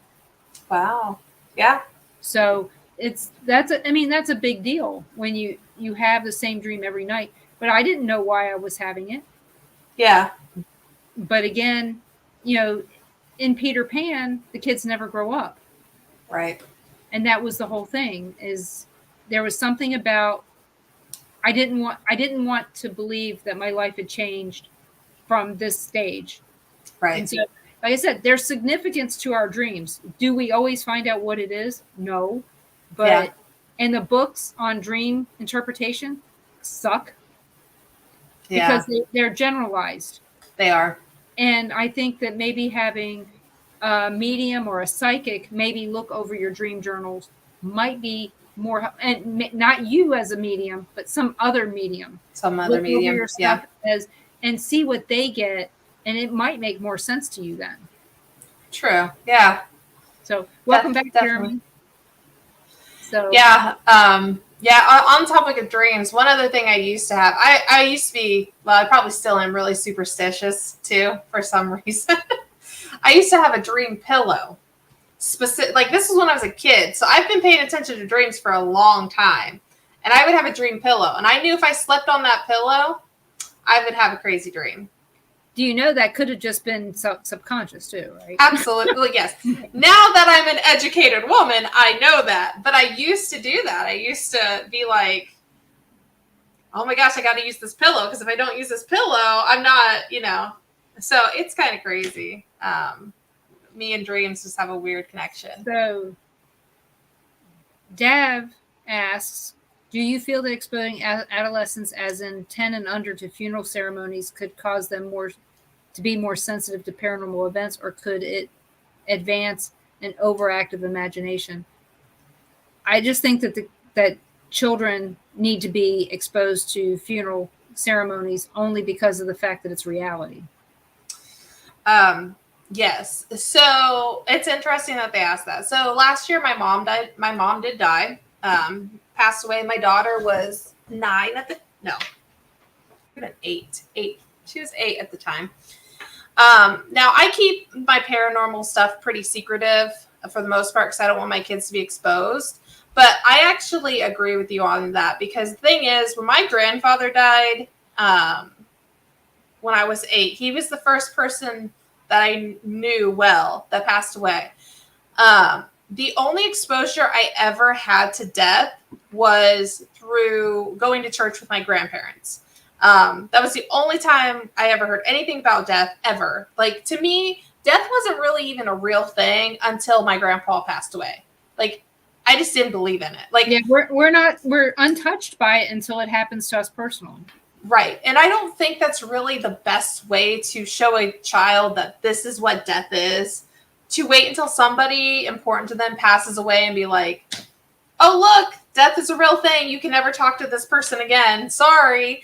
You know, I do think it's important to discuss with kids. And I think I don't think my situation's uncommon. I think it's pretty common for parents to wait until death actually occurs before they even bring the topic up. It is a very uncomfortable subject because we don't want to admit that we're going to die. Right. You know, and I've told my kids from young ages, you know, we are going to die. You know, Right. so I know that you don't want to hear that and you don't want me to go, but it's going to happen someday. And not today, knock on wood. Right. And maybe not tomorrow, but eventually we all die. And, you know, and based on his question, my granddaughter has experienced more loss as a 6-year-old than a lot of adults have, you know, losing her baby sister, losing her grandpa, losing her great grandpa, losing her other great grandpa. And then, you know, she's in the process now of losing her grandfather and lost her baby sister that that was stillborn. You know, I mean, it's horrible when you think about that. And even if you don't experience, a child doesn't experience a funeral ceremony of any sort, they are still going to experience death through the death of a pet, you know. And at that time, you know, every kid loses their goldfish, you know, or their gerbil or their hamster. And this is the time that we should talk to them about death of people, is when it's a minor death. Right. And I'm not saying that the loss of a pet is minor, but compared to the loss of a parent or a child, it is. So, but that's when you talk to them about it. So, yeah, absolutely. I 100% agree. It's something that does need to be discussed. So, Deb says he had to clear their house because their toddler was awakened at 3 a.m. every night with night terrors, screaming. Do you believe in the witching hour or the devil's hour? So I'm going to let you answer first. I know what I believe. So I've had cases where, you know, young kids have night terrors and stuff like that. Some of the questions I would ask actually in regards to a situation like that is not gonna be my initial thing where it's demonic or even if a kid wakes up saying witching hour, devil's hour. Here's the thing. Do you watch scary movies? Do you expose your kids to it? Do you talk about it in front of your kids? Do you talk about it in your kitchen while your kids are in the living room? You have to consider these things. I feel like when I work on a lot of these cases, the parents are exposing their children and not even realizing it. They say, oh, I don't know. They don't watch scary movies with me. They don't hear us talking about it, but kids hear everything. Everything. I have 2 of my own. They hear everything. So you have to consider those things.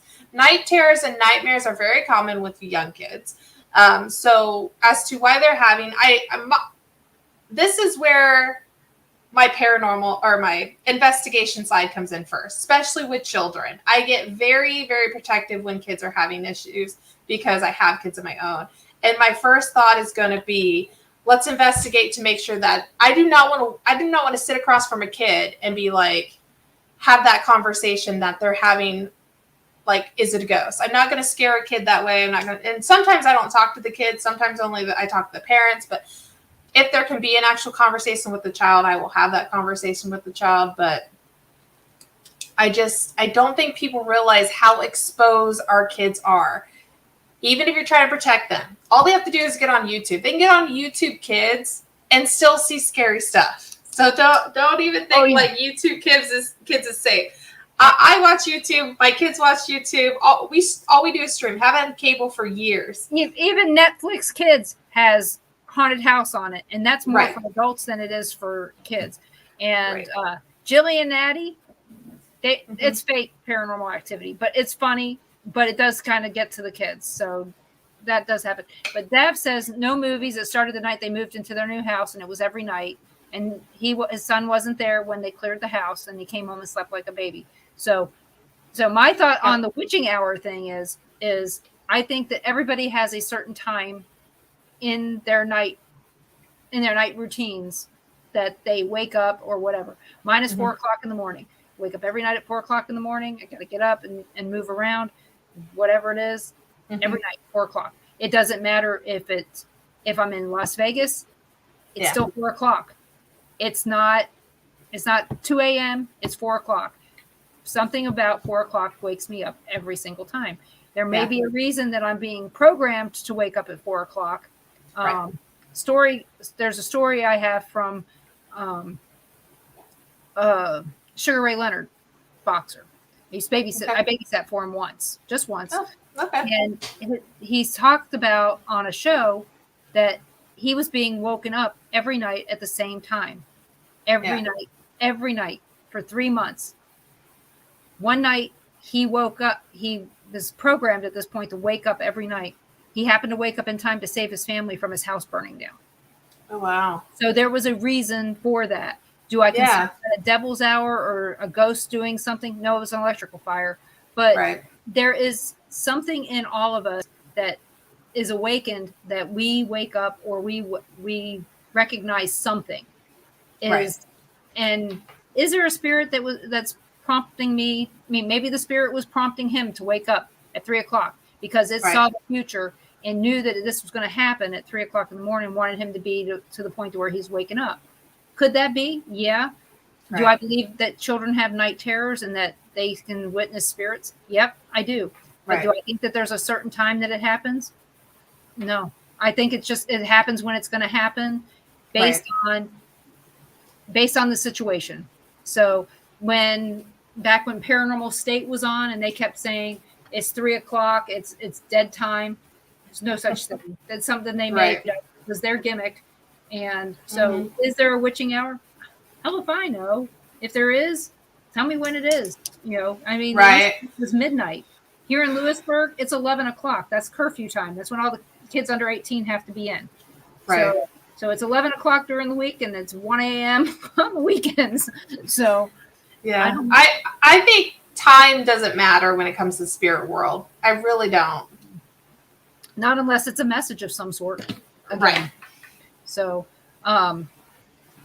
you've got some events that are coming up, right? I do. Yep. We want to talk about those. Sure. So I will be at the Historical Hannah House here it's August 13th in Indianapolis, Indiana. I'll be down there. I'll have a booth set up with THINGS Paranormal, the team. I'll probably have some Unveil, like my cards and stuff like that there also. I used to go to that event and do readings, but I stopped doing readings at events because they're exhausting. Yeah. Does Michael Drum still have anything to do with the Hannah House? I'm not sure. I haven't had his name come up. Okay. So I'm not sure. I know he used to back 7 years ago when I first started my show. Okay. Gotcha. Yeah. 7 years ago, I wasn't going to Hannah House then, so I wouldn't have known. I don't know how long he did it, but yeah. I don't even know if he's still alive. Oh, gotcha. Okay. Yeah, I'm not sure. I don't assume people are dead. I don't assume they're alive. If I don't see them, I don't know. I don't know. Right. Absolutely. Now, in October is the Para-Unity 4 event. That's actually located in Peru, Indiana at the Miami County Fairgrounds. I am part of the Para-Unity committee. I was actually asked a couple weeks ago if I would like to host the event for next year, for the 5th year, because Para-Unity was founded by an individual who wanted to bring together people of because he wasn't aware of all the other conventions going on, so he started the convention, and Every year, a different team or person hosts the event, but it's always the same event. So basically, like they're kind of the sponsor. So next year, I will be hosting that event. But this year, it's going to be October 22nd, 2022, and it's going to be from 10 a.m. to 6 p.m. Eastern Standard Time. I'm in Eastern Standard Time at Peru, Indiana. And it's a great event because it is a smaller convention, but it's people who have experience. It's people who are locals who can tell the stories. There's going to be a couple paranormal teams. There's going to be vendors. There's going to be food trucks. We're going to have 2 buildings. There's going to be some locations, local locations here in Indiana. They're going to be bringing flyers in. They're even going to, we're going to also pass out candy. For the kids that dress up, since it's so close to Halloween, we're going to welcome them to dress up and trick or treat while we have the convention going on. So it's going to be a fun event. It'll be my 2nd year there, my 3rd year there, as like the first year I went just to check it out, but the 2nd year that I actually had a table there. And then, like I said, next year I'll be hosting it. So, and it's really, everyone's welcome. You can set up a table for $25. It's a free event for everybody else. So I highly recommend it. I like free events because Yes. you don't feel like you can spend some money then. Right. And Absolutely. I think that's better for the vendors, to be honest. Yes. So it is. either charge to come in or the vendor or charge vendors. And like I said, I feel like having the more people come in, Yes. spread around the money helps. I mean, to be honest, once I pay to go to some of these events, I don't feel like I have the money to spend on you know, on the actual trinkets. event. Yeah, on trinkets and stuff like that because Or that's readings. Well, People will be giving I'm- readings. secret. I've never paid for a reading. Never. Never. I think I have once. And Once. I just don't have the desire to be read. And Yeah. I've also had a lot of people say that I can't be read. Okay. I have a wall. I can Well, yeah. I can Huh? see that. My husband says he can't read me. But that's normal. And Dab, I have heard about that supposedly that Jesus gave up his ghost at 3 p.m. and that 3 a.m. is the witching hour. I don't know. I don't know how they can tell me when Jesus gave up his spirit. I don't know. And 3 p.m. where? True. So like I said, it kind of depends. Is it 3 p.m. Jerusalem time, or is it 3 p.m. Iowa time? Right. So like I said, that it's kind of one of those things. My critical thinking kicks in and says, "How do you know?" Yeah. I'm not questioning your faith at all. I'm just critically thinking and saying, based on time, this is what I hear. Right. So I'm a data person. Sorry. And in case you're wondering, I am Southern Baptist. So believe in hellfire and brimstone. So I know I'm probably going to hell for saying that. It is what it is. So, well, it sounds like you got a lot going on as far as that goes. Do you have any investigations coming up? I do. I have a investigation actually this Saturday. We're going to the Geyer Opera House. I believe it's located in Newcastle, Indiana, actually. Speaking of Newcastle. I've never been there, so it's going to be new for me. But it is a public investigation, but if you're not a ticket holder, you don't get to come. Usually I don't throw events like that, and I hadn't for years. And then this year I actually threw one event, and then people were asking me for more events because unlike some of these places, I charge like $25 a ticket. Okay. No, he says it's Louisville, Indiana. Okay. Yeah. So Brad knows where it's at. So is it Louisville or Louisville? I say Louisville. I would say Louisville based on that. I live in I live in Lewisburg. Yeah. There's a Lewisburg everywhere. Okay. Yeah. But they're all spelled different. So yeah. I would say I call it Louisville, Indiana. but I think Newcastle's down there by there. Yeah.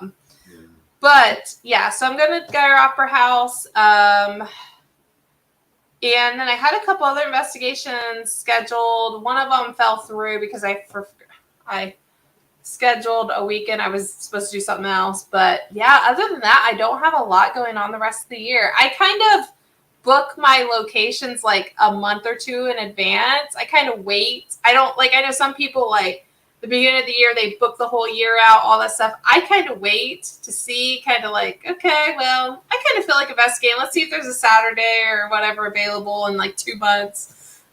So right now I'm just booked out until Hannah House and then the Para-Unity event. July 30th, we have the Paranormal Giving Tree. Yes, we do. So are you going to be a part of that? Yes, I am. Which location are you going to be at? Wherever Carl tells us to go. Okay. I will be Pretty at sure Crown it's Point. It's probably the cemetery in New York Township in Missouri, where we're giving away a investigation to a local veteran. And all the people that are going to be there are currently that I know of are veterans or veterans' wives. Okay, gotcha. Yep. We are going to, I am going to be at Crown Point Jail, which, speaking of that, that's also a good location to go in Indiana, I believe. Crown Point Jail, located up near Maryville. Is that the name of the city? It's in Crown Point. That's okay. He'll let us know. Yeah. Cox Cemetery is where you're going, it looks like. So that's where I'll be. So, and Brad will tell you where you're going to be. He knows. Yeah. He's been keeping you on track here. So thank you, Brad. I appreciate it. See, Crown Point is the name of the town. Thanks, Brad. He helps keep track of me. I think you need a little map of Indiana next to your desk with little tacks on there for this red one is this place and this blue one is this place. Well, I live in this, I live up in the northern part of Indiana, and I'm like so isolated up here by cornfields. Like, I just don't know where everything's at. So, Evelyn, the Cox Cemetery is near Hamilton, Missouri. So it's out there. It's actually called New York Township, and you can find it on Google Maps if you want to look for it. It's Cox Cemetery, and look New York Township, and you should be able to find it on there. It's a little cemetery that was created before Missouri was a state. Okay. No, just after it was created. Just after it was a state. But it was created. I just know it was created before Kansas was a state. So there you go. Yep. And then Brad does say it's called Old Lake County Jail, which is actually what it's called. I always call it Crown Point Jail, but it's Old Lake County. Well, I assume that they replaced it with another jail, so you'd hate to go to the one that's filled with inmates. Right. Absolutely. Although this one pretty much has inmates in it, so it's interesting. Oh yeah, I bet. Yeah. So that's all. I don't know if you know anything about Old Lake County Jail, but it is a confirmed location where John Dillinger was. They did. Yeah, I have heard of that. Yeah, Public Enemy was filmed there with Johnny Depp. Okay, so I haven't seen that. Oh yes, I have seen that. Yeah. We have a lot of Bonnie and Clyde stuff and Jesse James stuff around here. Gotcha. Yeah. So I just don't know how criminals become folk heroes. I know. That's interesting, isn't it? Actually, it depends, Dad, which Jesse James house. So he asks, has anyone documented or investigated the Jesse James house? Kind of depends on which house you go to. He has his birth house. We have the house where they say he was killed. We have some other locations around the area. So don't know if anybody's investigated. I know that I've mentioned to Ron one time that we were coming from Excelsior Springs, and said something about, hey, I'd like to check that out sometime. Yeah, the house that he was shot in, that's a museum. Yeah. The question is, if we're going to get conspiracy wise, was Jesse James really killed in that house? Did he go on to live a life somewhere else? Remember, they dug him up. I don't even remember the results of that. Yeah. That happened don't right know. after we moved here. It went on for years, the Jesse James saga. So I'll have to look that up and see. That's very common with like John Dillinger. He was shot and killed in an alleyway after he escaped Crown Point Jail, and everybody's like, "No, I don't think. I think you got to live a life." After that, that's very common to have that thought that these people weren't really killed. Same thing with Adolf Hitler and so on and so forth. Yeah, where Carl says here, investigate a jail where Frank James was held. Now, I have Carl too. We've investigated a jail where he was held and he was broke out of. Okay. That was down in Independence, Missouri. I've investigated a house where he used to go hide out with Quantrill's, one of the leaders of Quantrill's Raiders in Smithville, Missouri.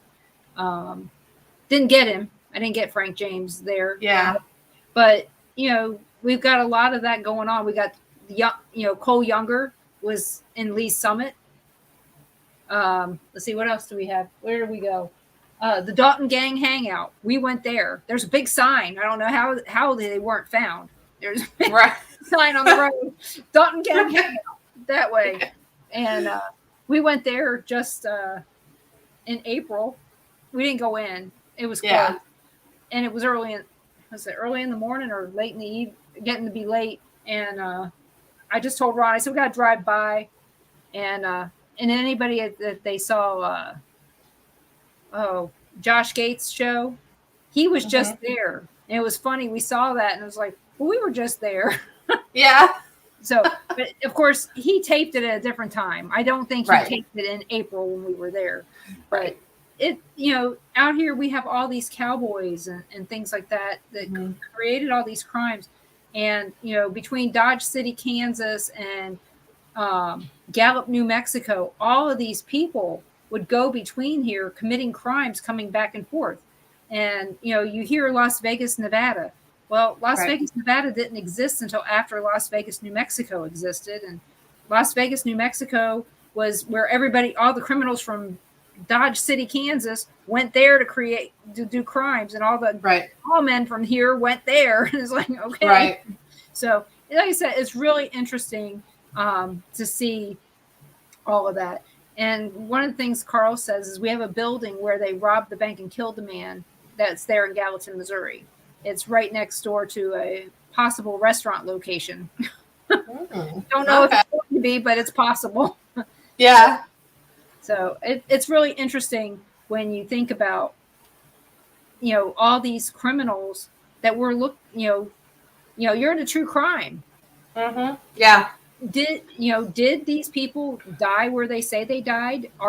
We know they're dead now, but did they die then? We know that, friends with Jeff Mudgett, he's trying to prove that, his great-great-grandfather, H.H. Holmes, was not buried where they said he was. And so far, they can't disprove him. Right. So, but like I said, it is one of those interesting things when you think about all of these criminal things that are glorified these days. They are, for sure. And the thing is it's not new. Right. It's just weird. I don't know. Right. So, and Carl talks about near the cemetery that we're investigating for the paranormal giving tree. There was a Mormon war not too far from there. Basically, in a triangulation, you've got a lot of bad things that happened in a short area. About 3 miles this way, 3 miles this way, 3 miles this way. There you go. You're in the middle of all this. There's an unknown Indian there. There's some burial mounds that are not marked. Right. There's some unmarked graves that were mowed over by a snowplow. Things like, there's all kinds of stuff. So, and for bonus, you can Bigfoot hunt right there from your chair, especially if it's 22 degrees. But it won't be 22 degrees in July. No, it won't be. So keep that in mind. This is a good place to Bigfoot hunt, deer Right. hunt, and turkey hunt. Oh, Okay. and if you come out to ours, make sure you're wearing shoes, actual boots Okay. or something, because there are rattlesnakes. Oh, okay. Yeah. Carl's down there in the green room shaking his head. Well, yeah, she's right. Yeah. So, um, I'll pass on rattlesnakes. you mean you have snakes in Indiana? Yeah, like gardener snakes. Well, if you go further south, you can find some good ones, but and the occasional python that people release from their house. Well, that's That okay. happens. That happens. Yeah, they're not going to kill you. They don't eat much unless they're 50 feet. So, I'd still pass. I just spiders, snake, bats. I don't do. okay, so you're a paranormal investigator and you don't do bats or spiders. Okay, so don't go to the Missouri State Pen. There are spiders this big, and I mean, I'm not kidding. Its body was at least to my knuckles here. Gross. And as you saw, I mean, if you watched any of the video, there was a bat at Ashmore Estates. In fact, it made a couple appearances on tape. Oh my gosh. Yeah. They're not vampire bats, so you're safe. Waverly actually had a ton of bats when I was there, and the There's a whole ton of time bats I'm like this. You were afraid it was going to get caught in your hair. Yes. They don't. They don't get caught in your hair. But people don't know this, but there's a ton of bats in Louisville. They love the humidity under the bridges there. Okay. I've seen them at night. I've seen flocks of them at night, but not like in Texas, where they come out every night, like swarms of them. But yeah, Really? just there under the bridges, they just kind of hang out. So just be aware that you could have bats anytime in Louisville. Good to know. Good to know. Yeah, no, bats are probably out of snakes and spiders. Bats are the worst because you ask Jeremy, when I was at Crown Point, they had a bat come into like the safe room or whatever you want to call it. And I dived under the table. Literally. So I have dived a under the suggestion table. for you. If that's what you're concerned about, wear a hat. Wear a hat. Wear a hat. Okay. Baseball hat, stocking hat, something Yeah. that where you don't feel like it can get caught in your hair. Okay. And that should solve part of your problem. But Ron's had one land on his knee. Really? When we were at McPike Mansion, it landed on his knee and just kind of, he goes, it felt like he got little claws, like kitten claws. Mm-hmm. And the bat wasn't any bigger than my hand. Yeah. Right. And they're usually little. Yeah. It's like I said, I don't worry about fruit bats too much. So just be kind. But the spiders, I agree with you. I don't like them. And you guys have some big spiders out there. I've seen some with legs this long. Mm-hmm. Don't go to Natural Bridge State Park in Kentucky if you don't like spiders. Okay. Gotcha. Yeah. I think that one could have taken me on a walk. Oh my God. Yeah. Is that bad? He's laughing. Wow. So where can everybody find you?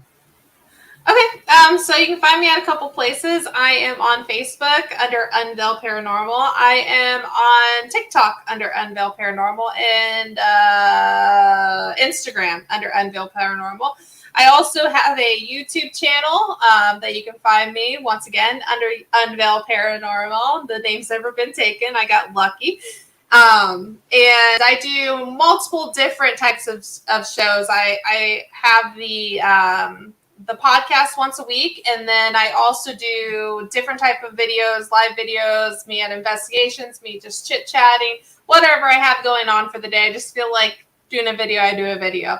So there's there's like, I think 40 videos out there right now on my YouTube that you can check out. Other than that, if you're interested in any type of paranormal merch, I do also have an Etsy store. You can find that information on my Unveil Paranormal Facebook page. I do Etsy stuff in regards to digital design for the paranormal, kind of funny little memes and stuff like that. I like to create for t-shirts, hoodies, other items like that you can download these these designs onto. So yeah, I mean, that's where you can find me on social media. Okay. Well, thank you so much for being on tonight. I appreciate it. I hope you guys join us next week for my guest, Joe Stratrone from Paranormal Survivor and some other really good shows. And I haven't seen him in quite a while. So this is going to be a real good visit with him. He actually suggested that he come on and talk about some things that are going on. So I think you guys will enjoy it. And for some of you who know me, the last time I actually physically saw him was when we filmed the film, The Deep Darkness, that, like I said, still hasn't seen the light of day, but, you know, it is called Deep Darkness. So maybe he can give us an update on what's going on with the film, and check out all the other shows here on the Bill of Rights Network. And I appreciate you guys coming and listening. And if you have any questions or any suggestions, guests, please send me a message and I will see what I can do. Thank you guys and have a great night. Bye.